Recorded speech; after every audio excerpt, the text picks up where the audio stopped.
Hi, it's Hannah with WTI. I have found a toy that will be used on a regular basis and you won't lose it. So nothing is worse than when you buy toys and you grab them and they end up just getting lost or thrown around. But this little car toy by Taft Toys is super cool. It attaches to the headrest so your baby can play with it while they're in their car seat. So I used to grab toys and let her play with them in the car seat, but then they would get thrown on the floor and lost and dirty. But this thing, because it attaches, it will always stay in place. It's not in anybody's way. Super handy. So my daughter is 18 months old and she loves playing with it. So she likes that she can kick it and it moves around. She loves to play with the little lion and look at herself in the mirror.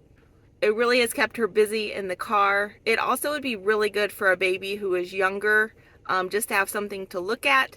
But even when they first start being able to grab things or move around just a little bit, it's really easy to install. You just clip these two things over the headrest, and then there are straps to help you secure where you want it. So you can make it adjustable so it can lay closer to the baby or farther away from the baby as you want it.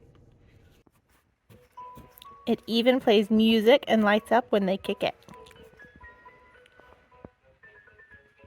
So if you're wanting to invest your money in toys that your baby will use all the time, every time you're in the car, this one by Taft Toys is awesome. My daughter loves it, so I love it. But that's just our point of view.